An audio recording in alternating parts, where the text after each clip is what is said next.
getting to the point, but taking the scenic route to get there. This is the Bottom Line Podcast from 100.7 The Score.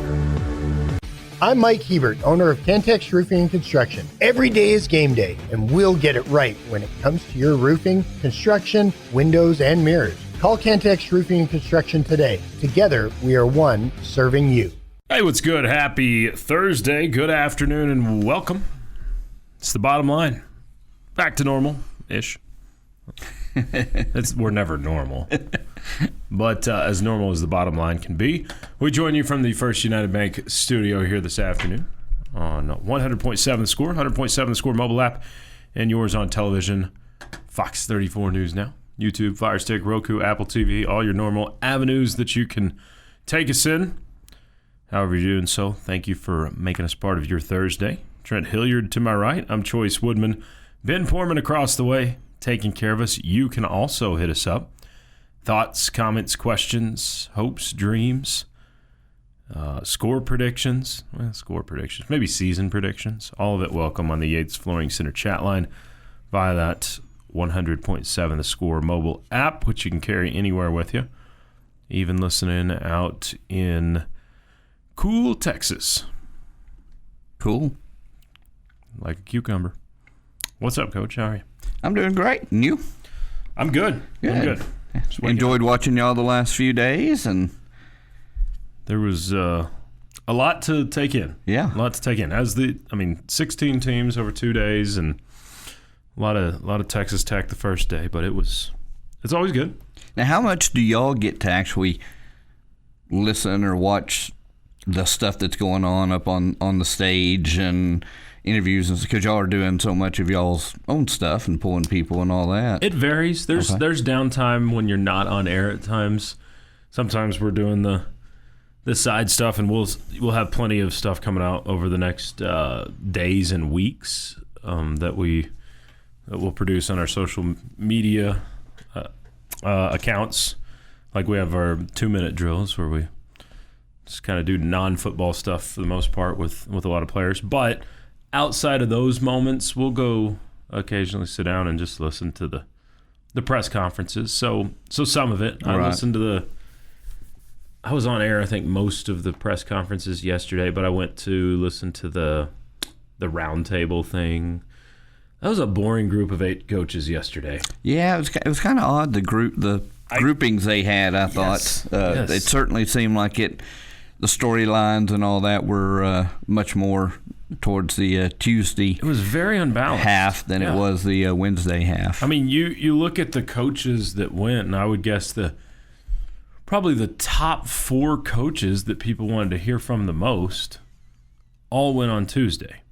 Maybe I'm off on that, but I would guess majority numbers of who people wanted to hear from the most, the most interesting or polarizing guys were all on Tuesday. And maybe that was by design, because it did seem like there was a little less media there on Wednesday, definitely towards the end. Right. National media. So maybe that was by design and they want to front load it like that, but that was definitely the case for whatever reason. But all good. Enjoyed it.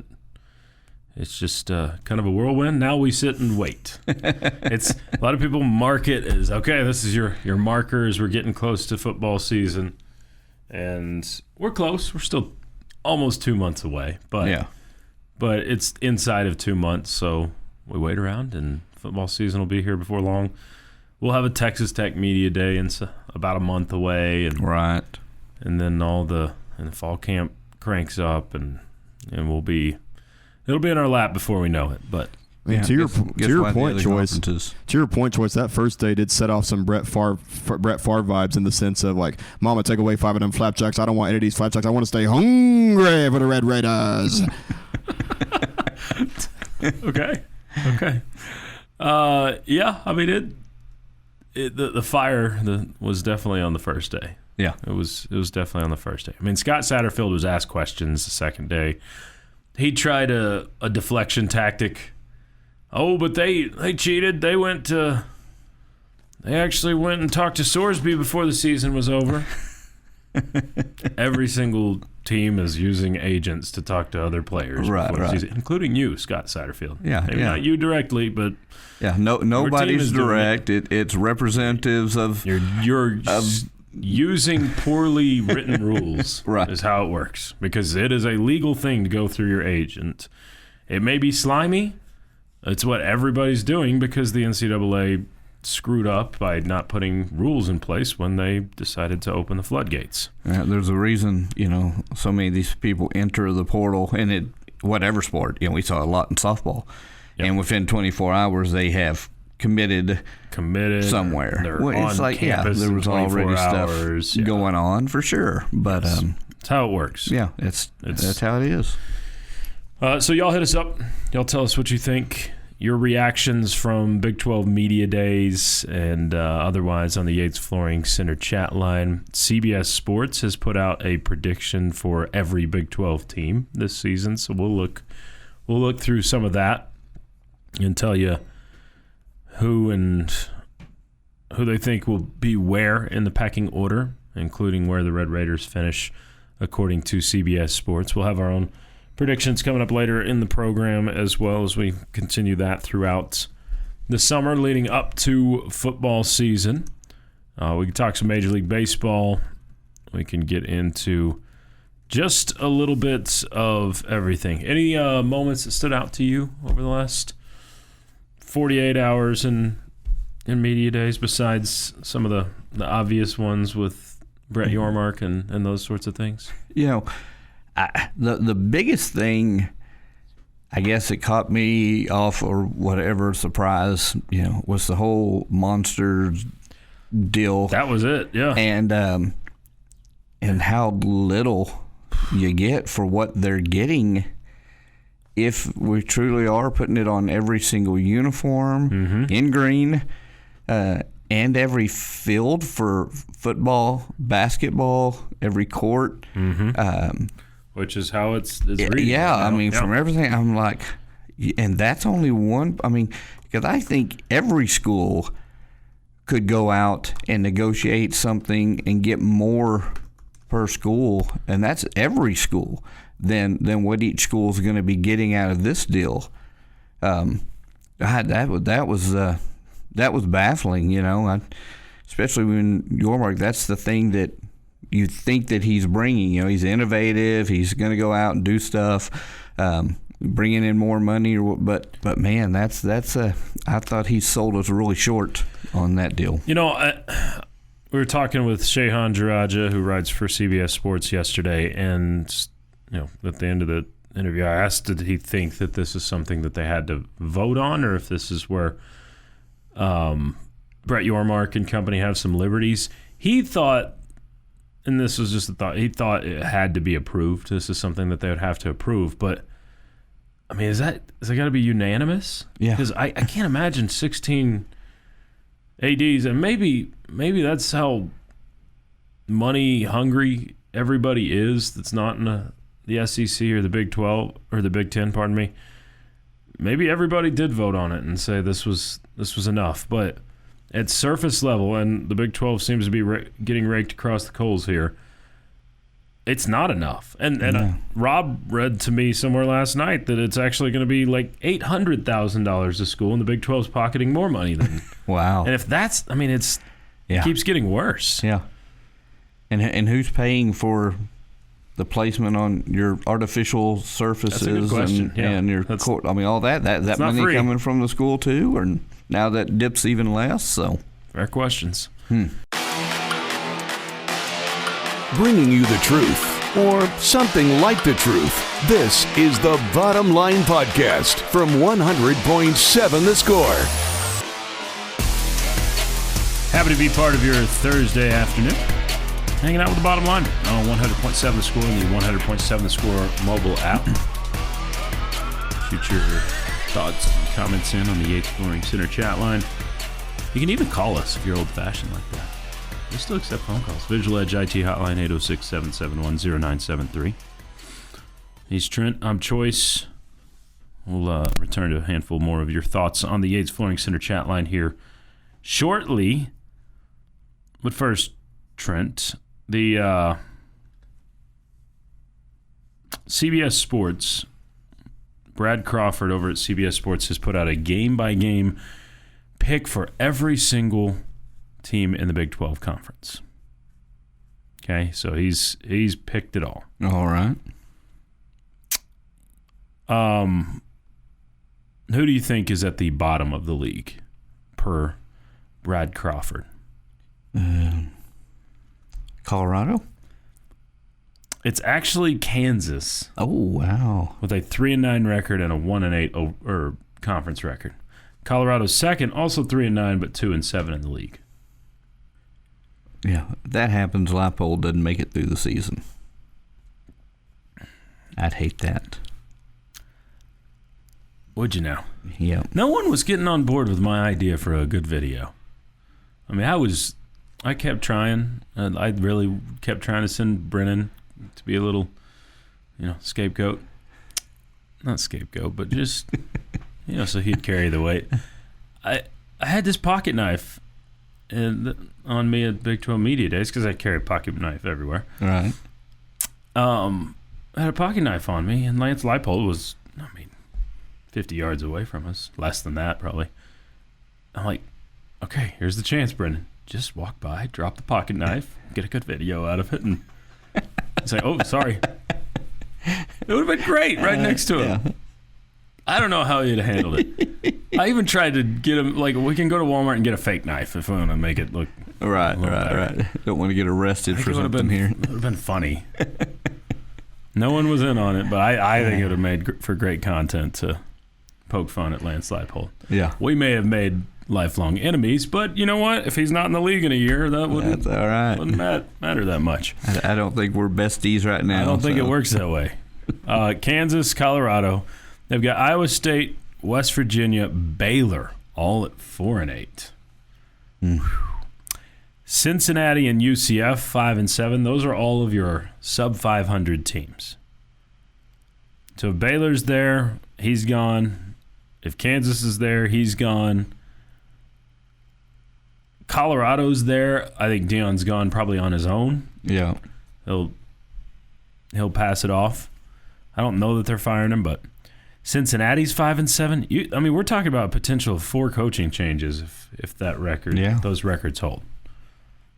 Maybe 4 this offseason. How many do we have this offseason? Eric Morris, Jimmy Rogers. Kansas State was Colin Klein. Is that it? The 3? Seems like more than that. Oh, Utah. Yeah, there we go. Morgan Scally. Yeah. 3 of those are not getting fired either. Right. They were a lot of them considered promotions. Yeah, 3 of them moved on their own. All right, I won't bury the lead here, as I kind of already have. Texas Tech's record per Brad Crawford of CBS Sports. You do not have a perfect record. 8-1 in Big 12 play. There is a team that he has with a perfect record in Big 12 play, and that is Brigham Young, 9-0. However, the overall record has Texas Tech at 12-1 and BYU losing in the Big 12 championship game to Texas Tech again. Oh, wow. So he has Texas Tech's lone loss coming at Oklahoma State. Ooh. I'm not sure that that's not your best chance for a loss. When I just look up and down at your schedule this year, especially if you're, thinking you win your home games. Right. Is there a tougher road game you have right now? I guess based on his, no. I always get nervous about Baylor. Baylor, I'm hoping you've overcome any sort of mental block there. But yes, I'm kind of with that you. One, especially that one if they've got any sort of success this year. Like if DJ Lagway turns into being decent, again, every year that Dave Aranda has expectations, they flutter every underneath other him. year. Every year they don't have expectations, they seem to do better. Yeah. And this is the don't have expectations. So maybe they're a better team than expected coming in. And they've had Texas Tech's number in the McGuire era constantly. Yeah. They have. But the road team has won every game in the McGuire era. Right. So we've actually played them better there than we have no-showed here in Waco. Yeah. Those actually haven't been close games anywhere. So yeah, I'm just not going to guarantee that we're going to win all the home games. So you think there's a better chance at losing a TCU or Arizona State or Houston? Yeah. Or Houston. All of your tougher games are at home. Yeah. So then it would be. I just don't. Oklahoma State don't see them being able to turn things around. Now I did say earlier that one's a little bit more nervous being at the end of the year and them going, but I don't know depth-wise what their team will look like. Mm-hmm. Going through the Big 12 grind or any Power 4 grind. When you don't have depth, they get exposed in November. So I still feel pretty confident that we're going to do fine. We've seen that offense against our defense, and we were all right, and our defense is even better, and they're still playing with there's a lot of guys. Now, I don't know if everybody's thinking that they're going to be like Indiana and bring all these guys with the coach and they're going to get things turned around or what, but I don't think Oklahoma State's going to be that good yet. So they do actually have BYU losing a game. He does have BYU losing a game, not a conference game. He's got them losing to Notre Dame. Yeah. So here's the question. If this plays out the way Brad Crawford says it does, where two 8-1 Big 12 teams meet up, so it would be two 11-1 Big 12 teams meet up, which is how it was last year, right? Do you end up with the same results as last year? Because he has Texas Tech advancing to the college football playoff and BYU playing in the Alamo Bowl. Does that happen again if BYU's two losses are to a college football playoff Texas Tech team and a Notre Dame team? Because last year your two losses were to college football playoff Texas Tech team, twice for BYU. Right. Does it help their case? I think two teams in the playoff. It'll depend on what the score was against Notre Dame and what Notre Dame does the rest of that season. A lot of people have Notre Dame picked maybe to win the national championship or a top 4 team. They've got them very high. And Notre Dame has as weak of, if not a weaker schedule than Texas Tech this year. Yeah. They also, so Crawford has Houston finishing in a tie for third with Utah, 10-2, 7-2 for both teams. If you can have 4 teams with 10 wins, that's a good thing for this Big 12 conference because you're trying to get more respect, but you've got to find a way to get 2 teams in the postseason. Again, I don't care that much, but it does affect Texas Tech somewhat because you play in this league and you want the perception to be good. But all I really care about is Texas Tech getting through. Well, but that's where selfishly we can pull. We want BYU to beat Notre Dame. That's what because it helps Tech. That would be. We don't have to pull for BYU to win because of BYU. No, but it's going to short term and long term. That's how help I look Texas at everything. Tech University through a Texas Tech lens. Yeah, and so if it helps Tech, then great. We need to win some of these non-conference games. It doesn't look real good because some of the teams that we're playing look much better on paper than the teams we're going against because we don't have, like Tech playing a good team outside of conference. But so that BYU Notre Dame one is huge for us as Tech and as a conference. Getting to the point, but taking the scenic route to get there. This is the Bottom Line Podcast from 100.7 The Score. It is the Bottom Line, Thursday edition on 100.7 The Score and the 100.7 The Score mobile app. Back here in the friendly confines of the First United Bank studio after being out on the road the last couple days. He's Jamie Lent. I'm Chois Woodman. Very unfriendly confines. Why are they unfriendly? Well, I mean, it's just a jungle out there when it comes to the driving to and fro the Metroplex. True. And I felt like we were in a place where people wearing double T's were not just loved. It did not feel friendly there. Yeah. It felt like no one was rude, but it did feel like people wanted to keep you at arm's length most of the day, most of the time we were there. Yes. For the most part. And I got to tell you, Choice, I mean, it's not very often that I'm, sitting in there eating my lunch saying to myself, I can't wait to get in here and talk to Choice. It's not very often that I say that. You were ready for it? Today, I mean, this most recent story is just unbelievably funny to me. The fact that I made you watch Heavyweights on the way home last night? No, that's not that funny. Okay. The movie was funny.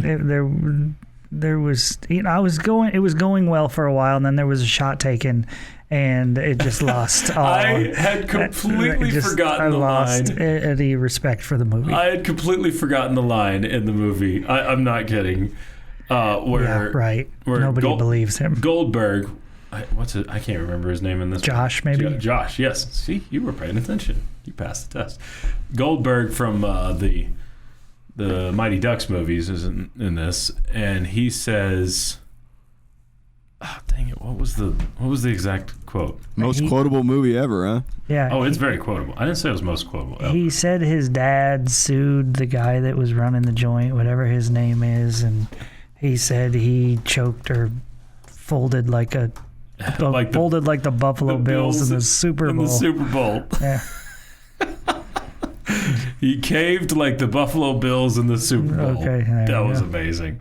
I had forgotten that, and then he was like, shut it off. Okay, so what was the story you wanted to share? The story that I am just tickled by today. Oh, boy.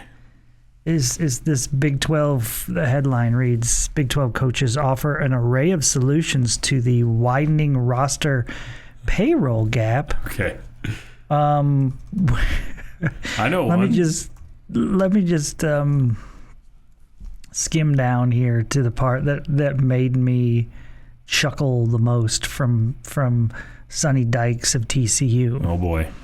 Why not institutionalize something like a luxury tax? Dykes asked. Problem is, this money is coming under the table and not being reported. It's against the rules. But if they did something like that, a luxury tax, it wouldn't be a bad thing.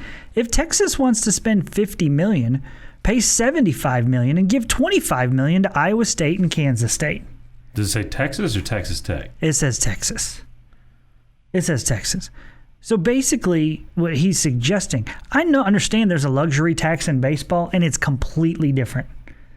The money that these schools are getting, Texas or Ohio State or Texas Tech or Georgia or Auburn or whoever, Oregon, on and on and on, it comes from their donors.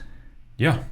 Okay? Yeah. So he's suggesting that donors give money to the University of Texas to help them, which is just what goes on. Yep. Or Texas Tech or any other school. I'm not singling out Texas. And that part of the money given by the donors should be given to other schools. That makes a lot of sense. That is the most unrealistic thing in the history of ever. I can't believe in a public setting he actually said this and thought, I won't be thought of as a fool. But the point of the whole thing is that this was, this was a wine fest about the money that's being spent by Texas Tech. That's what this is all about, okay? And that they can't keep up with it. So we're trying to find ways, because we can't keep up with Texas Tech. How do we get Texas Tech back to us, okay? And so mentioning, he doesn't say Texas Tech because he didn't want to call out Texas Tech. It was easier for him to mention another school. But that's exactly what he's talking about. Okay? He's talking about that. At least use the brain power to not say Texas Tech's a name. major league literally major league with rules where everybody abides by the same rules and everything is in place and there's no court injunctions and all that. The money's not coming from donors. Donors not coming from donors. Ticket sales and that sort of stuff. All of that, that's understandable. Okay, all of that. Somewhat. I still don't like the luxury tax in Major League Baseball, personally. I don't hate the luxury tax. I hate that there are teams that benefit from not trying to win. Yeah. And so the Dodgers and the Yankees and the Rangers and the Red Sox, they pay for them to be mediocre. I get it. I don't love that part of it, but I do wish, and this is coming from a Yankees fan, I do wish there was a salary cap in the sport. I don't know about you guys, but I'm getting bored of watching the Dodgers win the World Series every year. Okay? I think... But this, it just, you can't do it with the donors' money. That is so stupid to think that Texas Tech donors are going to pay money to the school and then Texas Tech will hand that out to the other schools in the Big 12 Conference. It's completely different with Major League Baseball. And the fact that Sonny Dykes felt comfortable saying that speaks to how all 15 of these people believe we got to fix something. Otherwise, Texas Tech is going to continue to dominate. We have to change something. And so I to a certain degree, I feel for them, right? I feel for them. Like, I feel for Texas Tech's baseball team that they're not the same way, right? But you don't hear me saying, hey, TCU, Arizona State, who spends a bunch of money on baseball, you should be giving money to Texas Tech. Did you see what? It's just the way it is. That's the way their programs are supported. Did you see what just Coach accept Campbell's quote was? So this was based. I mean, he said, "We want to find a way to get all the other Big 12 schools to elevate themselves." That was a quote from earlier this week. Yes. He said everybody needs to do some version of what we've done. That's the path forward for this conference. A rising tide lifts all boats. That was. I don't disagree with anything he says. I think that's great. I also think it's a bit unrealistic. Yeah, for everybody, but everybody doesn't have what Texas Tech has. No, but I think you see some schools doing that. I think Oklahoma State, and they've got different situation because it didn't sound like Mike Gundy was necessarily all in on this or whatever. I don't know if that's fair because people have said the same thing about Tim Tadlock, which wasn't accurate. So I don't know if that's true with Mike Gundy, but I do think, I think there is some reality to that. I think there are some teams that have been apprehensive, some donors that have been apprehensive to spend for whatever reason, and Texas Tech's success may bring that out of them. It's not going to be accurate for 16 teams, but I think there will be some of it that you're seeing, and I think you have seen some of it where other teams have pushed more money in. Oklahoma State's roster is reportedly $30 million. Which is what Texas Tech spent last year to get to where they were. Yeah, I just don't think they're going to get to the levels that Texas Tech is getting to. No. As far as spending goes, because they don't have a donor who is right now is so incredibly passionate about, I'll do whatever it takes to help this program win a national championship. But the moral of the story is Sonny Dykes, who dodged us plenty yesterday, by the way, didn't want to talk to us, and that's fine. Sonny Dykes, just when you think he couldn't get any less likable, goes out and has decided he's going to be a socialist of college football. Yeah, let's give these hardworking these other schools. He also money away. Talks about in the article how he knows that he has no chance of winning national championship now. Boy, that's got to be great to hear. Yeah, after he just got a big contract extension. Love that, frogs.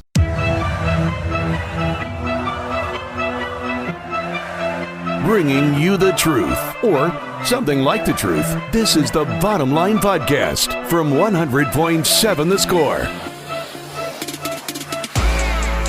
Rolling right back into our blind projections. We do these throughout the summer, picking every single Big 12 game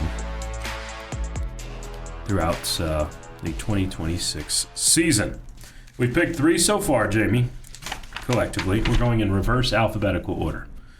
Part of the reason is because last year we did this and got to the Red Raiders, and we basically had every game picked. That's okay. Is it? Okay. That's okay. Well, we're reversed. Choice is the boss, and we're doing it different this year. I mean, we did go to the Big 12 championship game, won it, and went to the college football playoff with the style we did last year, Choice. Well, but hey, if you want to change it up. Why didn't you say that before? But maybe there's a jinx involved here. Maybe that's you are changing it up, and it means we'll win a playoff game and win a national championship.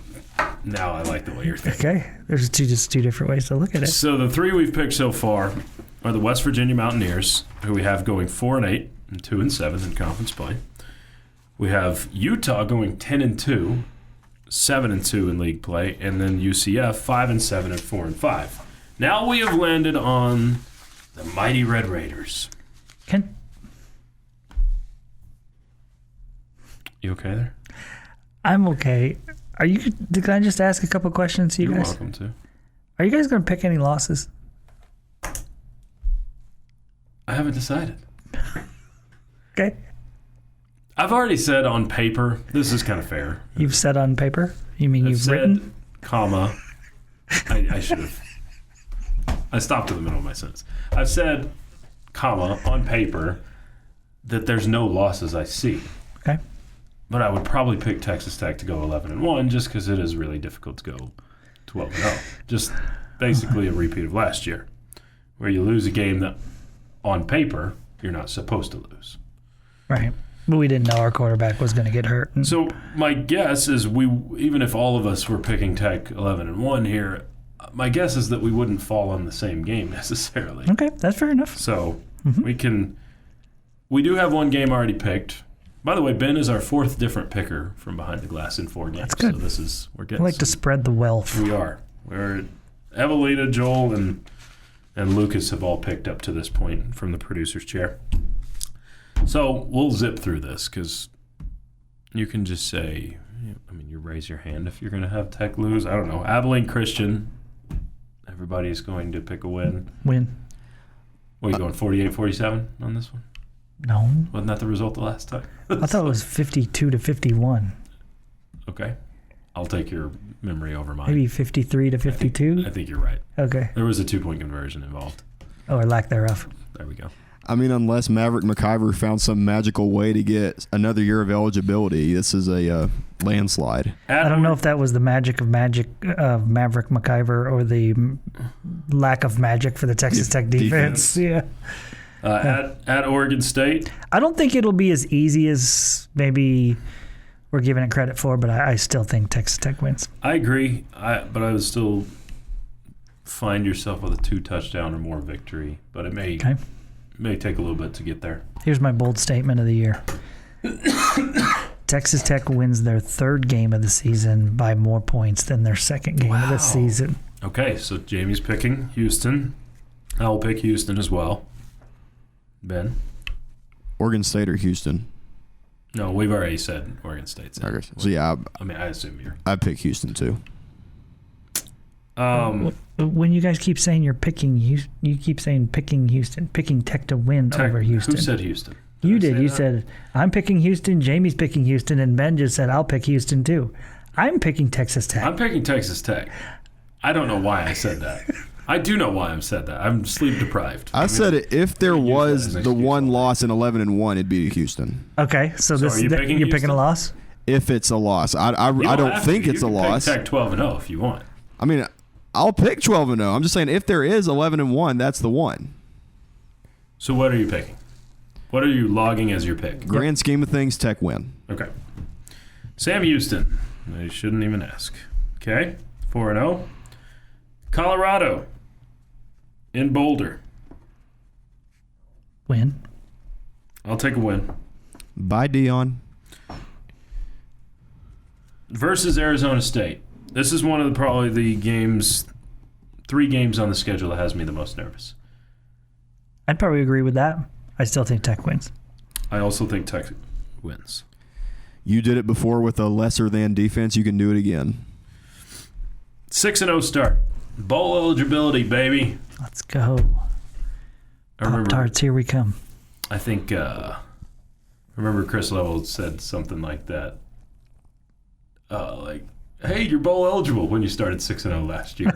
And Joey McGuire was like, what? Kind of scoffed at it. That's actually pretty funny. Yeah. Yeah, when you're 6-0. At Cincinnati. At one point, this game scared me, and not so much anymore. No, I am not scared. Yeah. If that would have been Sorsby's first game or something, we thought could happen. Would have been interesting, that's for certain. Easy money. Versus Arizona. Winner, winner, chicken dinner. I'll take the dub, but that one is another one that has a little bit of nerves. Okay. Not a lot, but just because I still think they have the best quarterback coming into the season in the Big 12 and Noah Fifita. Yeah. Tech winning a close one. Okay. Versus West Virginia. This is the one that y'all can't pick because we've already picked on a previous schedule. It was all a win. So that's a 9-0 start. At Oklahoma State. Win. This is the loss I put down. Okay. This is where I'll say you. And I almost think it's worse to lose at this time of year than if it did come against Houston or somewhere else. I think it's a worse loss because your brand is built up or you're a top 10 team or so. It also matters what Oklahoma State's done up to that point if you did. Yeah, there'd be so many question marks after you lost to Houston, though, that it wouldn't be a fun time. So no. Yeah. Yeah, I don't. If you lost to Arizona State, that's probably better for you than a late loss to Oklahoma State. Yeah. Again, this is all about rankings. I hate losing to schools in the state of Texas. So.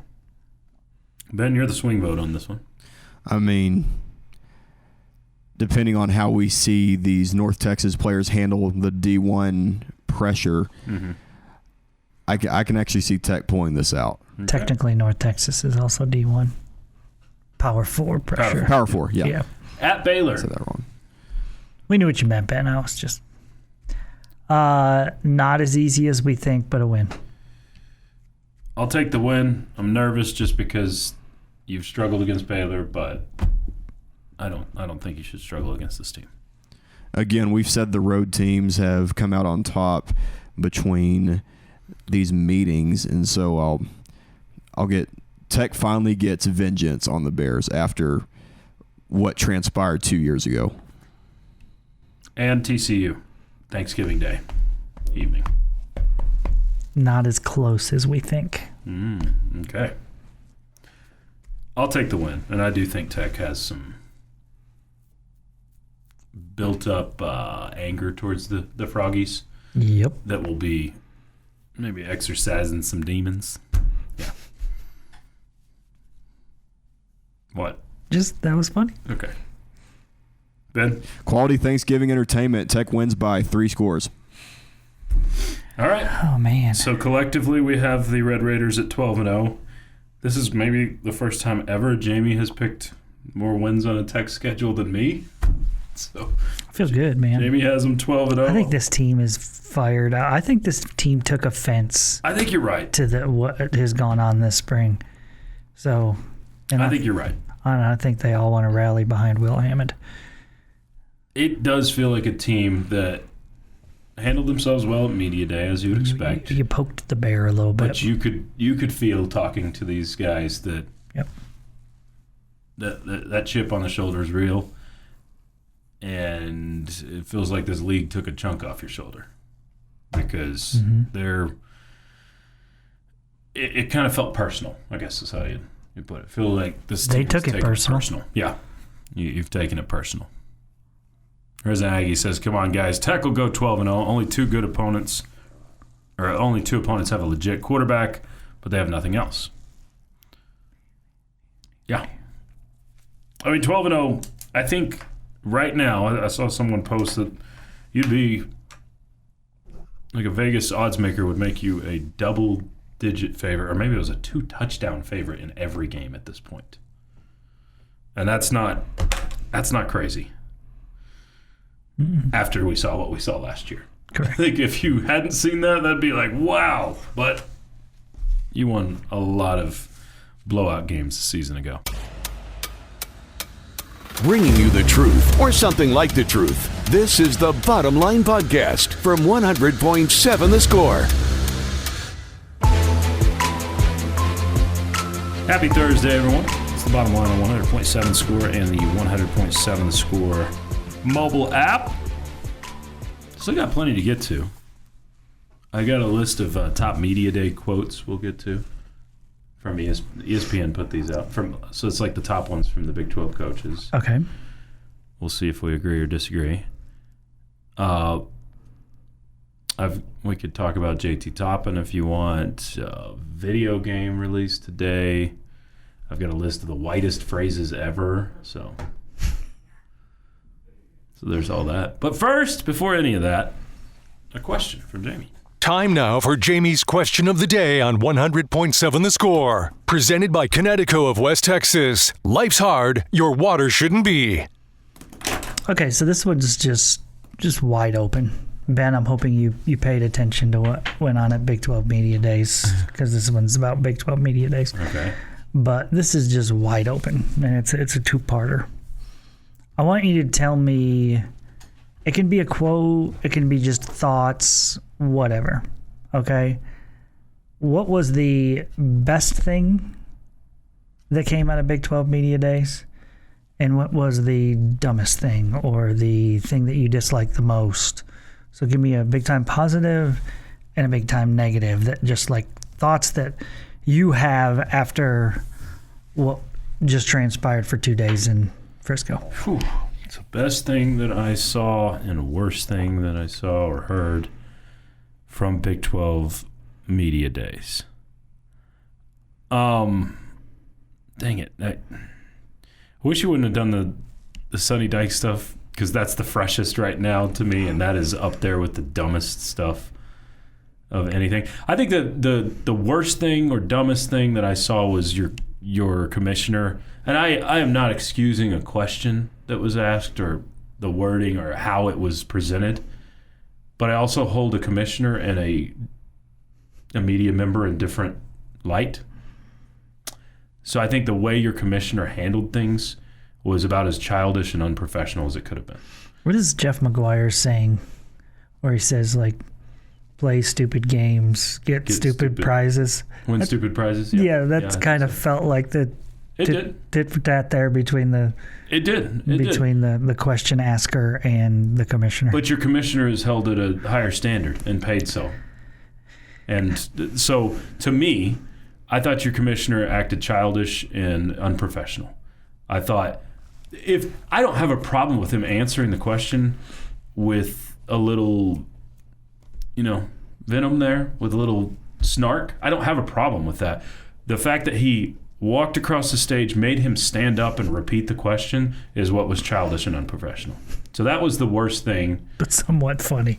Yeah, it's fine, but you want to be looked at as a serious league, and you're out there doing that. Yeah, no, it wasn't a good look for him. So, I don't think he had a good week in Frisco. I don't think he did. No, I don't think he did. So that was the best thing, or that was the worst thing, and maybe the best thing. That was the worst thing I saw or heard. I think the best thing, Jamie, and this is extremely quiet and under the radar, and no one else is probably going to know this that wasn't listening to our interview or hasn't listened. The thing that I made me most excited about is us talking to Rich Clark, the college football playoff executive director, and him basically insinuating that playoff expansion is right around the corner. Yeah, whether it's next year or the year after. And it feels like they're leaning towards 24, not 16. And yes, he said they're leaning towards 24. Him talking about that, as you pointed out, what was that, Tuesday? Him talking about that, you don't talk about those things unless it feels like something's it's way down the road. Yeah. Yes. So I was that excites me as a college football fan, and that's probably the thing. I was like, wow, that's great. Mm-hmm. So that was me. There was a lot more funny things and other things I enjoyed, but sure. As far as the big. All right, Ben. I mean, after the first segment of this hour and hearing the Sonny Dykes comments, I agree with everything you said on his remarks, but at the same time, like, to be the commissioner of this league and just respond the way he did. I mean, first of all, like Chuck said on the morning drive yesterday, first of all, it was a clumsy question. And to bring up tortillas and Oklahoma State paddles is just ridiculous. But to handle it the way Yormark conducted himself it makes your league laughable if you carry it out in that manner.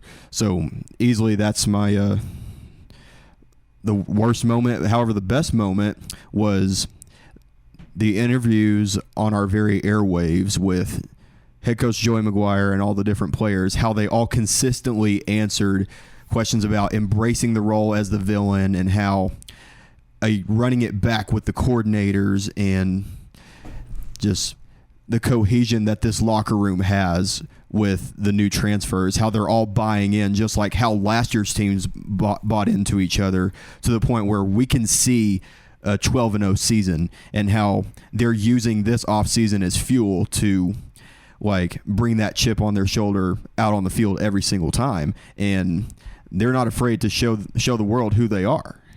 And so easily it got me hype to see you guys chat with the very coach and players that are ready to go out there and prove it on the field.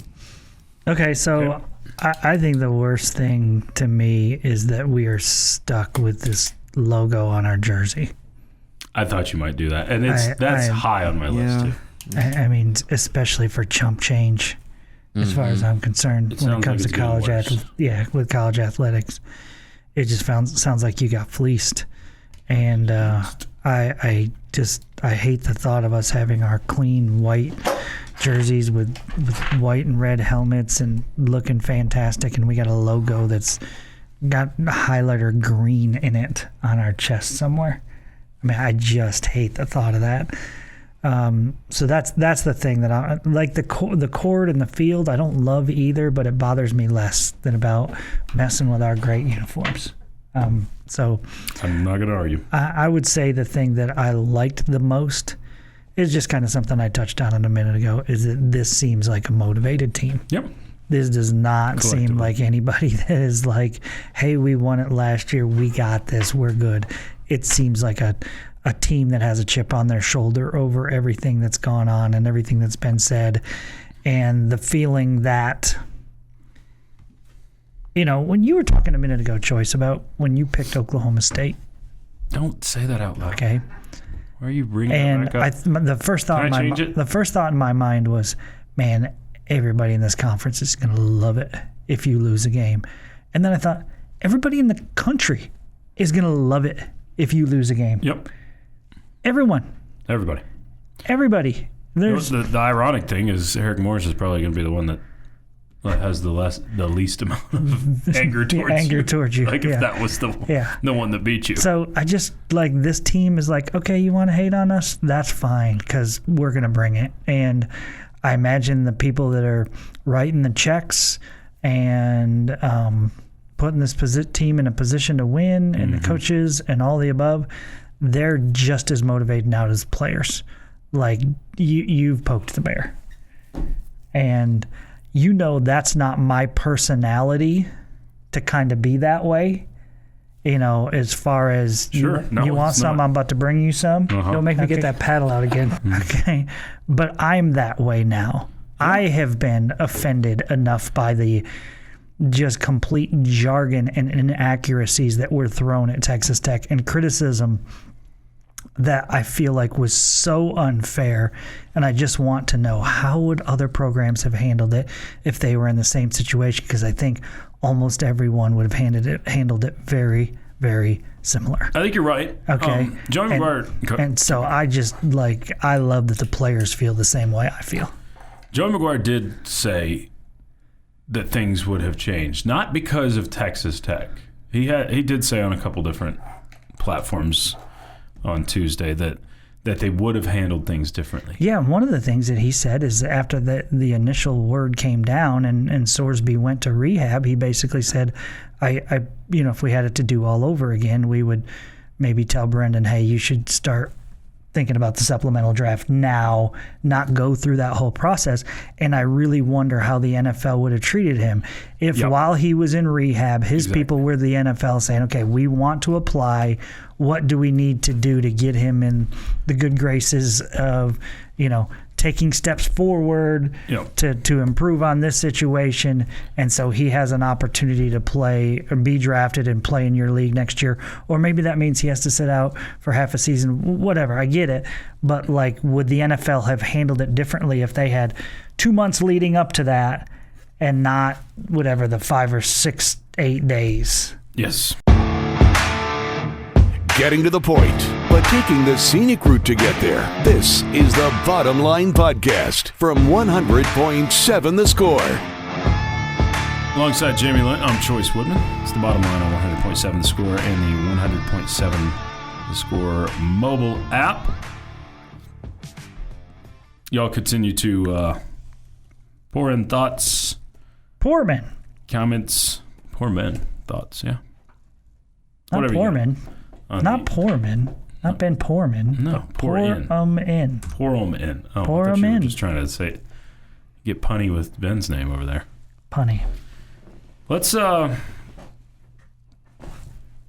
ahead and hit up our dad jokes, please. It's now time for the dad joke of the day. Hey, Jamie. Yes, Choice.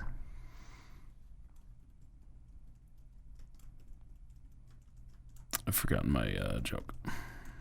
That's poor. They were better than the ones Rob Bro was telling us. Those were pretty poor, for sure. Yesterday,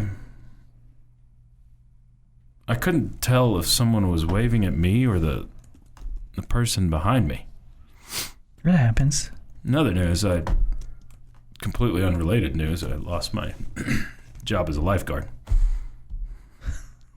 It's good. Okay. I like it. I'll take it. Hey, Jamie. Yes, Joyce? I will be watching the World Cup this afternoon. Will you? I'm not really a soccer fan. Just here for kicks. Mm-hmm. Hey, Jamie. Yes, Joyce. Did you hear that that Rutgers University has spent the last 200 years researching roaming cattle? I didn't know that. Yeah, they're celebrating their bicentennial. That one did feel like it. Yeah. Those jokes had kind of a decrescendo to them. That was rough. All right. Y'all keep your thoughts coming in on the Yates Flooring Center chat line. That was the opposite of finishing strong, Choice. Like nails on a chalkboard. I don't know if it was that bad. No. It was chalk on a nails board. So it was like the opposite of our chalk on a nails board. What is that? So it was like the opposite of our shows yesterday. I just feel like your hands would be getting ripped up. It's like the opposite of our time at Big 12 Media Days. Because we finished really strong there. With the cartwheels? According to this text, your best thing was the dueling cartwheels late yesterday. Brendan and I, we kind of had most everything packed up and ready to go. And you're just waiting the last few minutes and decided we need to have a cartwheel off. Which I won. You definitely won. Thank you. Mm-hmm.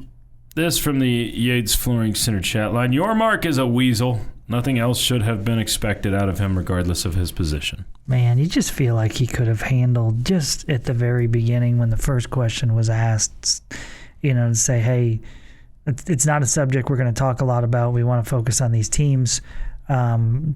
Texas Tech and the Big 12, we're working through everything, and we're making progress, and we hope it gets better in the future, but we're working to smooth everything out with everybody, and just like the other 15 teams in the conference, we think highly of them, and we think they're an important part of this conference. But as far as any of the questions about the Sorsby situation and all of that, we're not going to really talk about that today. And be done. Yep. Just be done. And then you don't look like you're running for anything. You don't look like you're angry. Yes. He looked angry about it. He was angry. Yes. Yeah. I mean, maybe he just found out about the Monster Energy deal. Maybe that was the first time he'd seen their logo. Because it was everywhere there. Yeah. Including on Rob's head. Not technically, he had a hat on. True. Resident Aggie says, watch the video of the situation last night. Have no issue with the question or how it was presented. Other than the questioner seemed nervous. Yormark was an absolute tool in his response, which is why he's getting roasted by national media. I don't think there is some national media that's, raking him over the coals for this, and I think it should be done. As I said earlier, I hold a conference commissioner and media in different regards. Being part of the media, you have an expectation up here. I'm not excusing the question. I think it's funny, Choice, that you said this to me during the break, but you're like, I don't think that highly of the media. I don't. When they do something stupid, it really doesn't surprise me. We get dumb questions and ill-worded questions. I've done it before. I've had poorly worded questions at a press conference. We get that all the time. You're supposed to be a lot more measured and professional as a conference commissioner, as a coach, as whatever. Especially a conference commissioner, though. And as You're a media member, 16 universities. Yeah, and as a media member, you also shouldn't be acting like a fan. And that's where it goes back to what I talked about. Was it yesterday or the day before with you, Jamie? Journalistic integrity is nearly just a vapor in the wind at this point. It's almost gone. It's not completely gone because I think there is still some, especially at the local level. When you're talking about newspaper writers or TV reporters, where there is still some real journalism out there. But it's almost gone. I don't call myself a journalist because I'm an analyst. That's what Rob helped me figure out what we are. We're analysts. We analyze stuff. There are a few journalistic things we do. Giving headlines, reading, doing sports centers. Heck, play-by-play is probably the most journalistic thing we do. Right? We're telling things as they are. We might assert opinions occasionally. I heard you call some friendship basketball games. What are you talking about? I'm just telling it how it is, how I saw it. Got away with a travel, got fouled, no call. Oh, I do that on the other side. It just is not as You're like, she might have got away with a travel there. I might throw a might in if it was we team. all do that. Yes, but anyway, the point is, I do not think the question was worded that well or handled that well. I don't think so. At the same time, a conference commissioner cannot act like a little baby. He definitely got drawn off sides, that's for sure. You can't act like that. You cannot. Well, okay, so how would you have phrased a question? How would you get your point across? And that's not the job of a journalist to get your point across. But at the same time, there are true questions that need to be answered from Brett Yormark. So what would you refresh my memory? I watched it once. What was the question that was asked 2 minutes after the question started? What would your message to Texas Tech fans be? Maybe this is how you ask it. Who felt like they've been wronged by the conference? That's probably the right way to ask it. That's summing it up without. Yeah. I just answered my own. Yeah, you nailed it. It's as simple as that. That's what you would. When you get talking about tortillas and paddles and all that, and the tortilla thing, I mean, we did this to ourselves. They tried to let you keep throwing the tortillas. I don't mean to say you. I don't mean any listener or you Choice or you Ben. You people. They tried to let us do it. They said if it's so important for you to do it, and the opening kickoff and the kickoff of the second half, we will absolutely let you do it. That's the only time, though. And people would not listen. Yeah. It would not listen. Okay? I mean, I feel like I'm as big a Red Raider fan as anybody or most or whatever. But, I also want us to do things right and not make the rest of the fan base look like morons. And when you stop making it about the tradition of tossing it straight up in the air, and you instead make it about, I'm trying to hit opponents and their coaches and try to get to midfield with it and all of that, you took away the tradition. The tradition wasn't the tradition anymore. It was a new tradition made up by a bunch of idiots. Okay? And they tried to still let us do it. And we absolutely blew our opportunity. I don't blame the Big 12 at all. This has been the Bottom Line Podcast from 100.7 The Score. Go to 100-7thescore.com for more from the Double T Sports Network.